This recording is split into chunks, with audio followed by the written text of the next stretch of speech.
మొత్తానికైతే కమలం పువ్వు పరిమళం అయితే ఉరుకులో వెళ్తుందట.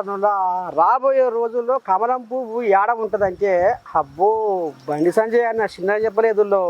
ఏమన్నాడో ఏం కథో ఇందాం పై. రాబోయే రోజుల్లో తెలంగాణలో బీజేపీ ఇంకా ఉరుకులో పెడతదాటనుల్లో. కాంగ్రెస్ వాళ్ళు నోరు తెరిచి మోడీ మీద ఇరుసుకపడి ఎన్ని తీర్లా అనుకొచ్చిర్రు. మోడీ సారు నల్లధనం పైకము ఒక్కొక్కరి ఖాతాలలో 15 లక్షలు వేస్తానంటివి అయ్యవైతివి. ప్రతి ఏటా పోరగాళ్లకు 2 కోట్ల ఉద్యోగాలు ఇస్తానంటివి ఇయ్యవైతివి.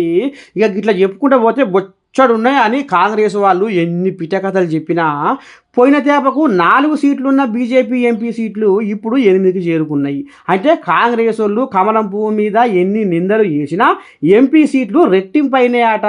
అంటే దీన్ని బట్టి ఏం అర్థమవుతుందంటే 4 సీట్లున్న ఎంపీ సీట్లు 8కి చేరితే 8 పక్కన 8 చేరితే 88. వచ్చే తేపకు 88 వస్తాయట అసెంబ్లీ సీట్లు. అబ్బలకొండ ఇక ఈ రకంగా బండి సంజయ్ బట్టబయలు చేసిండ్రులా. ఇక నిన్న నారచంద్రయ్య ప్రమాణ స్వీకారం గోలిగా విజయవాడకు పోయి ఇక పురంధేశ్వరి మీద గిట్లా అనగానే వాహమ్మ ఎన్టీఆర్ బిడ్డ ఒకటి పక్కన అవుతుందట. మా ఏపీలో కూడా గిట్లా కావాలన్నా అని